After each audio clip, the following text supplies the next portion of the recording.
الحمدللہ، اللہ تعالیٰ کا لاکھ لاکھ شکر ہے کہ مالک الملک نے اپنی یاد کی توفیق اور موقع عطا فرمایا۔ لاکھوں اور کروڑوں درود حضرت محمد مصطفیٰ صلی اللہ علیہ وآلہ وسلم پر، جن کے طفیل مالک الملک نے کی مہربانی عطا فرمائی۔ سامعین کرام، اللہ تعالیٰ نے قرآن پاک میں ارشاد فرمایا، اعوذ باللہ من الشیطان الرجیم، بسم اللہ الرحمن الرحیم۔ سو میں قسم کھاتا ہوں ستاروں کے ڈوبنے کی، اور یہ بڑی قسم ہے اگر تم سمجھو، بے شک یہ قرآن ہے، عزت والا لکھا ہوا ہے ایک پوشیدہ کتاب میں، اس کو پاک ہو کر چھونا ہے، اتارا ہوا ہے پروردگار عالم کی طرف سے۔ اب کیا اس بات میں تم سستی کرتے ہو اور اپنا حصہ تم یہی لیتے ہو کہ اسے جٹلاتے ہو؟ پھر کیوں نہیں جس وقت جان پہنچے گی حلق کو اور تم اس وقت دیکھ رہے ہوگے، اور ہم بھی اس وقت اس کے پاس ہیں تم سے زیادہ، لیکن پھر تم نہیں دیکھتے۔ پھر کیوں نہیں ہوا کہ اگر تمہیں بدلہ ملنا نہیں کہ اسے لوٹا لاتے اس روح کو، اگر تم سچے ہو۔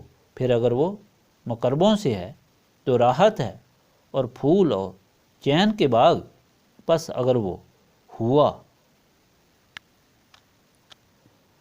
دانے ہاتھ والوں میں سے تو سلامتی پہنچے تمہیں دانے ہاتھ والوں سے، اور اگر وہ ہوا جٹلانے والوں بہکنے والوں میں سے تو مہمانی ہے جلتا پانی اور ڈالنا آگ میں۔ بے شک بات یہی ہے لائق کے یقین۔ تو اے محبوب صلی اللہ علیہ وآلہ وسلم، پاکی بیان کرو اپنے رب کی جو سب سے بڑا ہے۔ پچھلے فرمان میں آپ نے بائیں ہاتھ والوں کے متعلق سنا، جس طرح فرمایا گیا کہ جب روز حساب آئے گا اسے کوئی جٹلا نہیں سکے گا۔ اس وقت سب لوگ 3 ٹولوں میں تقسیم ہو جائیں گے۔ پہلے آپ سابقین اور دائیں ہاتھ والوں کی شان، عزت اور آرام کے متعلق سن چکے ہیں، جو انہوں نے اللہ تعالیٰ کے رسول صلی اللہ علیہ وآلہ وسلم کی غلامی اور اطاعت سے ملی، اور یہ غلامی نسبت رسولی صلی اللہ علیہ وآلہ وسلم پر قائم رہنے کی برکت سے ملی۔ اس کے بعد بائیں ہاتھ والوں کے متعلق فرمایا گیا کہ یہ لوگ اللہ تعالیٰ کی قدرت دیکھنے کے باوجود، اللہ تعالیٰ کی نعمتوں کو حاصل کرنے کے باوجود اللہ تعالیٰ کی بغاوت میں زندگیاں گزارنے والے تھے۔ ان کی پیدائش، ان کی روزی کا سامان، اناج، پھل، پھول اور پانی سب اللہ تعالیٰ کی قدرت سے ان کو ملا، حتیٰ کہ آگ جس کو یہ ہر ضرورت میں استعمال کرتے ہیں، یہ بھی اللہ تعالیٰ کی پیدا کرتا ہے۔ کوئی اور طاقت نہیں جو انسان کو پیدا کرے، اناج پیدا کرے، پانی پیدا کرے، صرف اللہ تعالیٰ کی شان ہے۔ وجود اور ہستی کا مظہر ہے یہ ساری کائنات۔ پھر بھی منہ پھیر کر اندھا بننے والوں کے متعلق فرمایا کہ ان کو ابلتے پانی گرم لو میں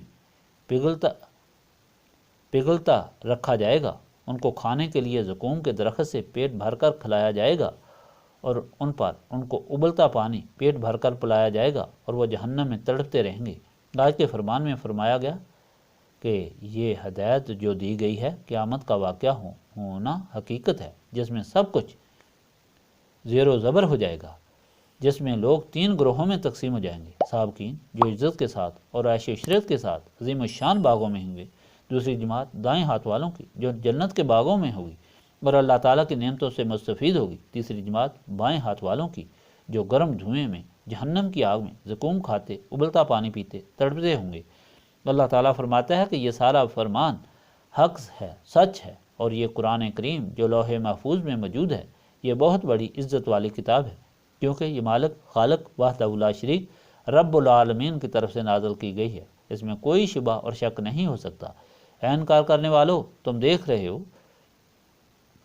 ہوتے ہو کہ جب اللہ تعالیٰ واپس بلاتا ہے، یعنی جب موت آتی ہے، تم پاس بیٹھے ہوتے ہو، تمہاری کوئی کوشش طاقت اسے زندہ نہیں کر سکتی، موت کو ٹال نہیں سکتی۔ اللہ تعالیٰ فرماتا ہے اس وقت انسان بے بس موت کے ہاتھوں ختم ہو جاتا ہے، یہاں اس مالک کا اختیار ہوتا ہے جو شہر حق سے بھی زیادہ قریب ہے۔ اس وقت اللہ تعالیٰ کے رسول کریم صلی اللہ علیہ وآلہ وسلم کے غلاموں کی حالت عجیب ہوگی، اور باغیوں کی حالت دردناک ہوگی۔ نبی پاک صلی اللہ علیہ وآلہ وسلم کا فرمان ہے کہ جب کوئی فوت ہوتا ہے، اسرائیل روح نکالنے کے لیے آتے ہیں تو کہتے ہیں آؤ اپنے رب کے پاس، وہ تم سے راضی ہے اور تم اس سے راضی ہو۔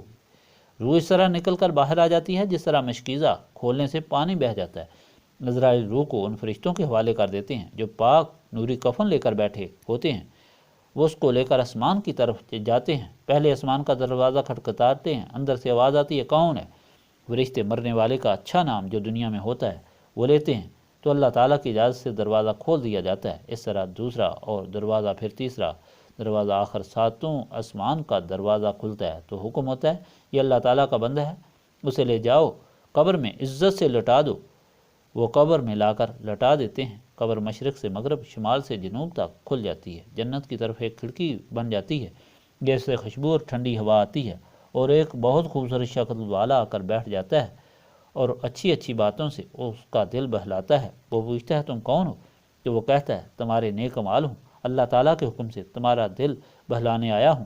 دوسری طرف جب باغی اور منکر کی روح نکلنے کا وقت آتا ہے، اسرائیل کو دیکھ کر روح وجود میں چھوٹتی ہے، لیکن اسرائیل اسے جسم سے اس طرح کھینچ کر نکالتے ہیں جس طرح گیلی اون کانٹے دار لکڑی سے لپٹی ہوتی ہے، اور اسے کھینچ کر نکالا جائے۔ جب روح نکل جاتی ہے تو اسرائیل اسے پاس بیٹھے خوفناک شکل کے فرشتوں کے حوالے کر دیتے ہیں جو اسے بدبودار ٹاٹ کے کفن میں لپیٹ کر آسمان کی طرف جاتے ہیں۔ پہلے دروازے پر دستخط دیتے ہیں، اندر سے آواز آتی ہے، کون ہے؟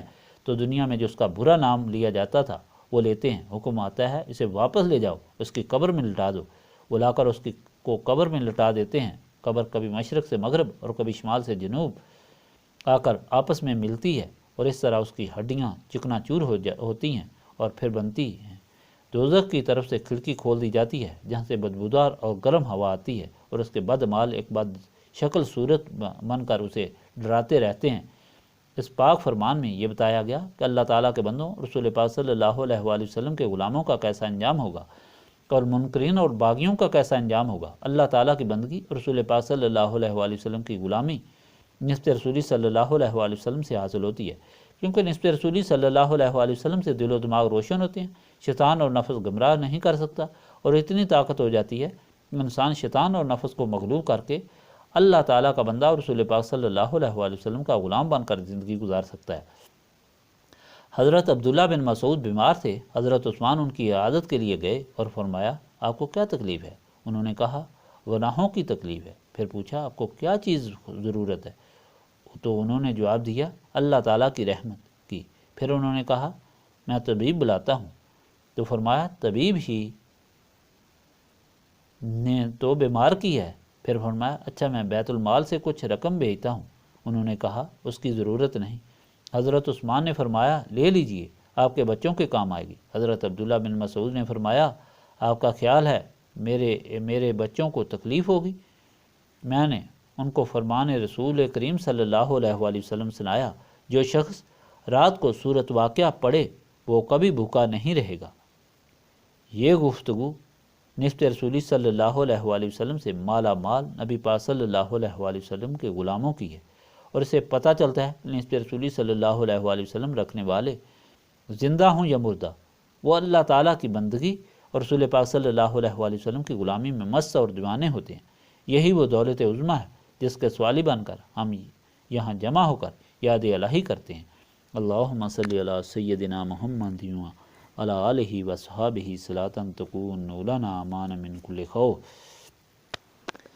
لا الہ الا انت سبحانک انی کنت من الظالمین، استغفر اللہ العظیم الذی لا الہ الا هو الحی القیوم واتوب الیہ، استغفر اللہ العظیم الذی لا الہ الا هو الحی القیوم واتوب الیہ، استغفر اللہ العظیم الذی لا الہ الا هو الحی القیوم واتوب الیہ۔ ربنا تقبل منا انک انت السمیع العلیم وتب علینا انک انت التواب الرحیم۔